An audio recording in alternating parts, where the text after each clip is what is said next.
As a news broadcaster that's been doing it for 1 year, and I had very clear ideas of what kind of broadcaster I wanted to be in terms of news and the greater plethora of news that's out there, is one that didn't always report on what's wrong, what's breaking down, what's despicable, what's tragic. Yesterday I found myself reporting on the Colorado Marshall Fire specifically. There were two close together, but the Marshall Fire hit my old home. I used to live there when I worked at Gaia. This is a beautiful area, community bound, which is my favorite part of it, conscious, thriving area, and it was hit by a fire. And it hit close to home, but the main thing that it made me realize was, as I reported on it, I reported all the things that went wrong and not what went right. 6,000 acres, 1,000 homes incinerated in a very short amount of time on New Year's Eve.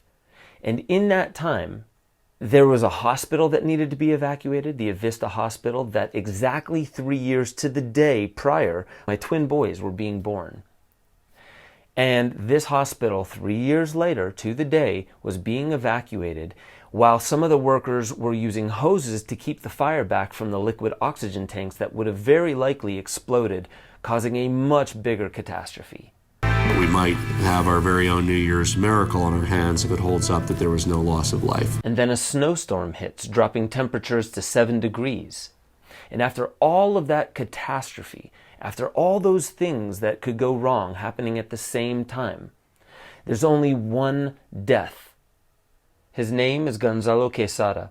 He was at the last few weeks of his life, terminally ill in hospice, and moving him around to get him away from the fire was likely the cause of death. The fact that all that catastrophe could hit, and this is the only death, which is tragic, and we can focus on this one human as being a symbol of the fact that community went right.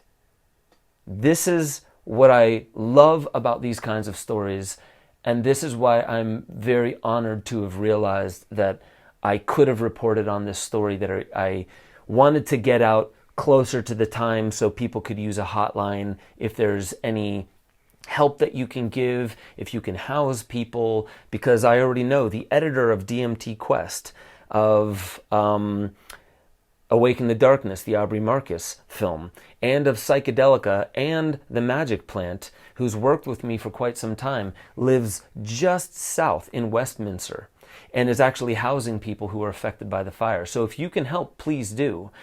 But the main thing is, let's now remember that we are at a fever pitch in culture. And all around the world, we can look at this, but just in our own country, when you point out certain areas, nowadays, during whatever period this is, everyone is a lot more focused on, is it blue or is it red? How are they voting? What do they believe in? And even though all of that is happening in the world right now, out of all of that, none of the community hesitated in evacuating people. I think there was a 91-year-old woman that was trapped in a house. They accounted for her later, and she's fine.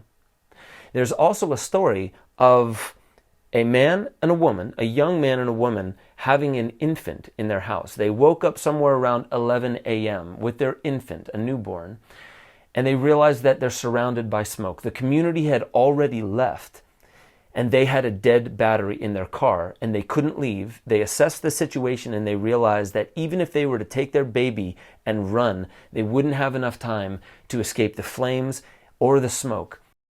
But that fire was moving so fast, and with those gusts, I was like, I don't know if we can run fast enough. And just then, an Amazon driver comes driving up, delivering a package serendipitously during this time, and says, "Can I help you?" And they said, "We need a ride out of here." So they hopped in the back of this Amazon van and they got to safety. They said to the news later, "We would not be alive if it weren't for this Amazon driver."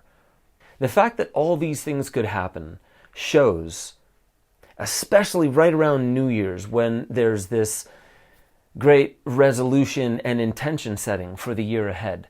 I think this is a beautiful example. I'm super excited that I get to come back and clarify what this story at my old home really means and how we can see what's beautiful about it.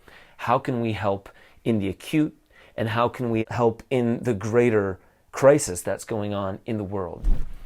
So with that being said, I love you all. Thank you for supporting Waking Infinity News, and I'll catch you all next time.